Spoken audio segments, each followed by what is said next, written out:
rides only.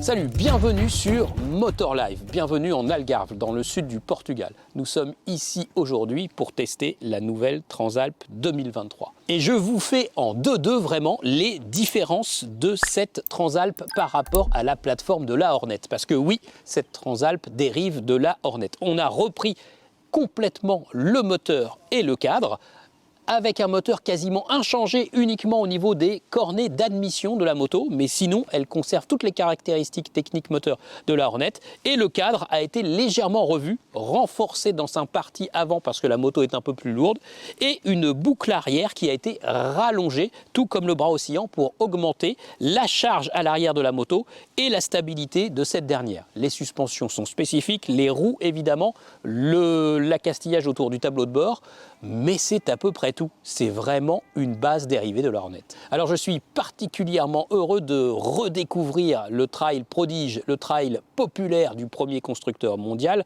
puisque moi-même j'ai déjà eu la Transalp comme moto. Donc ça me tenait à cœur de réaliser cet essai et de vérifier si la philosophie de la nouvelle plateforme Honda et de la Transalp 2023 correspond bien à celle de ses aïeuls. Allez, en route!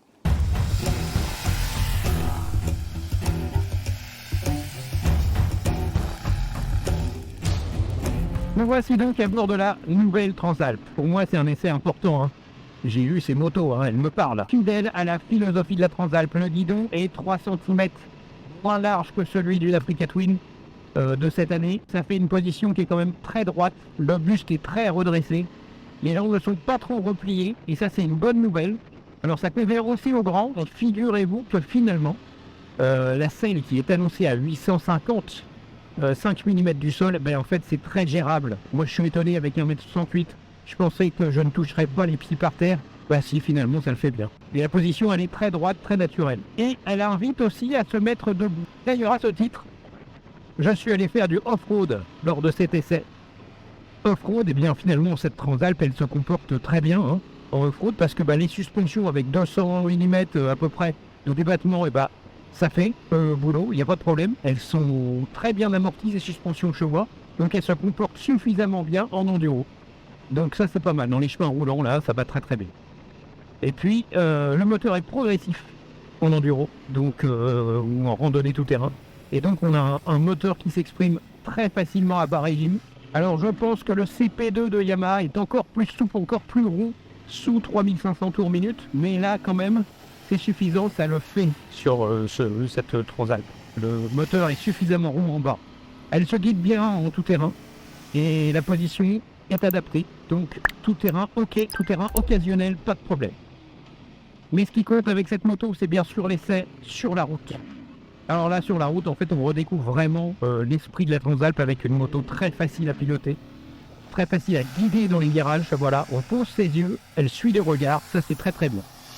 C'est un trail routier et c'est un trail qui est orienté confort. Donc ça se ressent au niveau des suspensions avec des mouvements de suspension. C'est-à-dire qu'il y a quand même de la plongée quand on freine et il y a quand même des mouvements de transfert de charge. On accélère, elle s'assied un peu sur l'arrière, on freine, elle plonge de l'avant. Mais c'est pas très prononcé. C'est moins prononcé que sur une Africa Twin, c'est moins prononcé que sur une Ténéré 700. C'est vraiment très digeste, ça reste un comportement routier de trail, mais qui est acceptable en termes de transfert de masse. Donc, on a un très bon guidage, une très bonne tenue de cap, la moto est très saine dans les virages, ça c'est vraiment plaisant. Donc ça c'est chouette, on peut vraiment voyager et prendre beaucoup de routes sinueuses à bord de cette moto. Le truc qui est très nouveau en fait sur cette Transalp, c'est l'arrivée de watts. Et oui, ce moteur, en fait, issu de la plateforme de la Hornet, qui fait 92 chevaux, 750 cm3, et puis bicylindre parallèle, Donc il n'y a plus de bicylindre en V comme sur les anciennes Transalp. Eh bien, vraiment, il a des watts. Voilà. Donc quand on accélère, allez, hop, ça tire sur les bras. Et c'est volontaire à haut régime. Volontaire à haut régime, comme ça n'a jamais été le cas sur une Transalp en fait. Avant une Transalp, c'était toujours une moto avec un caractère placide, tête bon air. Là maintenant, la Transalp, elle a des chevaux en fait, tout simplement. Donc maintenant, la Transalp, elle accélère fort. Ça, c'est nouveau. Et c'est plutôt sympa d'ailleurs. Les progrès accomplis sur cette moto font qu'elle va très très peu consommer certainement. Et puis bah en plus, on a un quick shifter en option. Alors ça, faut le prendre hein, parce que ça booste la conduite. Ça donne une conduite beaucoup plus dynamique avec le quick shifter. Et donc ça, c'est top.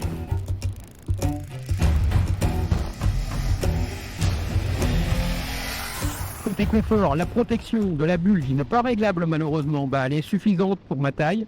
1m70, ça va, ça protège. Et puis les suspensions et la selle font très bien leur boulot. Donc on a du confort à bord de cette moto, même si c'est vrai que pour les longs trajets, on va forcément vouloir mettre la bulle haute. Il y a très peu de vibrations qui émanent de ce moteur, donc c'est très agréable. Il y a beaucoup d'agréments. Et puis le confort est préservé. Attention à noter que le freinage, seulement des étriers à 2 pistons axiaux à l'avant. Donc c'est quand même pas un équipement de freinage très sophistiqué. Bah, finalement ça freine très très bien. Il y a suffisamment de puissance de freinage sur cette moto en toutes circonstances, en solo bien sûr. Hein. En duo chargé, il faudra vérifier. C'est le gros avantage en fait de cette nouvelle génération de la Transalp. C'est ce moteur qui possède du piquant à haut régime, qui possède du coffre et du muscle tout en haut. Et donc là, ça transfigure cette moto qui se rapproche gentiment de l'Africa Twin en rapport poids-puissance et à une performance. À l'issue de la conférence technique, nous avons pu échanger avec les ingénieurs. Au jeu des questions-réponses, nous avons appris que les jantes en 21 en 18 pouces avec chambre à air ont été préférées au modèle tubeless pour des réseaux de poids et certainement aussi au coût de production. Le phare retenu est celui des Honda CB500F et CB500X pour rentabiliser les pièces maison. Idem pour le garde-boue en provenance de l'Africa Twin. Pour le pare-brise dénué de réglage, même manuel, là encore, la volonté a été de limiter le poids dans une moindre mesure de coût de production. Écoutez ce ronflement d'échappement et de ces vocalises qui passent de l'aigu au grave.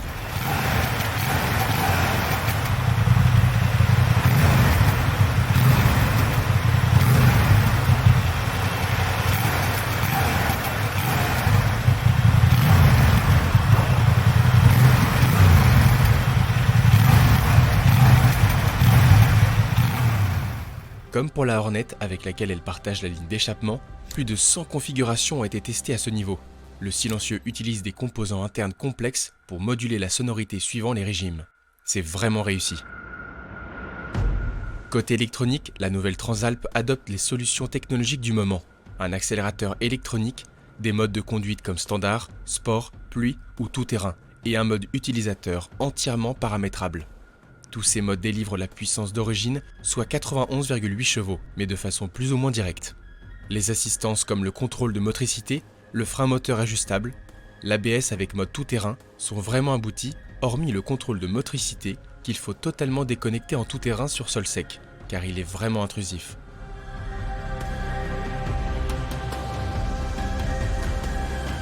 Ben voilà, la journée s'achève, hein. Et puis on a fini l'essai de cette nouvelle Transalp 2023. Pensez donc, cette moto est arrivée sur le marché en 86 et ça a été un succès assez rapidement pour Honda. Une très très belle longévité, bien sûr, même si la moto n'a pas connu une carrière continue, bien sûr. Elle a été arrêtée après la 700 cm3. Et voilà qu'en 2023 revient cette moto. Alors vous avez vu la déco, elle est vraiment fidèle au modèle de 86. Et puis, elle rappelle dans ses formes et dans ses lignes le modèle initial. Mais tout a changé évidemment, à commencer par le moteur qui n'est plus un bicylindre en V, mais un bicylindre parallèle. Et d'ailleurs aujourd'hui, tous les constructeurs pratiquent cette solution. Tout le monde met son bicylindre parallèle dans sa moto. De Yamaha à Honda, en passant maintenant par Suzuki. Mais on ne va pas trop le regretter finalement, parce que ce moteur, il fait vraiment le job. Et puis il apporte à la Transalp ce qu'elle n'avait pas, du peps, du punch, de la vitalité. Oui, maintenant elle fait 92 chevaux la Transalp. et elle grimpe aux arbres, moi je vous le dis. Donc ça la change vraiment cette moto, ça lui donne un petit côté mini Africa Twin. Et on gagne au change.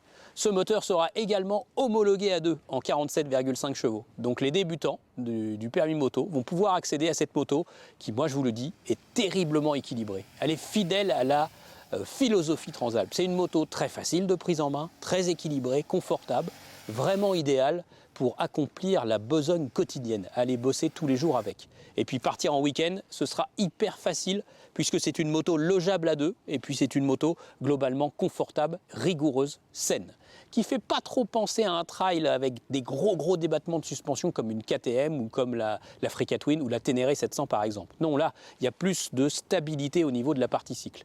Mais ce n'est pas pour autant un trail sportif. Non, son truc, c'est vraiment le tourisme un petit peu rapide s'il faut, grâce au gros moteur puissant, mais du tourisme avant tout et du confort et de la praticité. Finalement, tout cumulé, ce pourquoi elle a été faite, eh bien, elle est vraiment probante, cette Transalp. Elle est réussie, à n'en pas douter. Il y a quand même quelque chose, c'est 10 599 €, c'est 2 700 € de plus que la Hornet, pour un ensemble qui finalement n'a pas beaucoup d'équipements supplémentaires, surtout dans la version de base sans ces packs. Parce que si vous lui mettez un peu tous les packs cumulés, vous pouvez dépasser les 14 000 €. Et là, ça commence à devenir vraiment cher pour un trail qui se veut populaire à la base. C'est vraiment le défaut de cette moto, le prix qui va s'envoler avec les packs. Sinon, dans sa définition globale, elle est vraiment très réussie. Alors je vous invite à lire l'essai complet aussi qui va figurer sur Motostation, bien sûr, et à nous donner l'avis sur cette moto, ce que vous en pensez. Est-ce qu'elle vous intéresse? Allez, à la prochaine.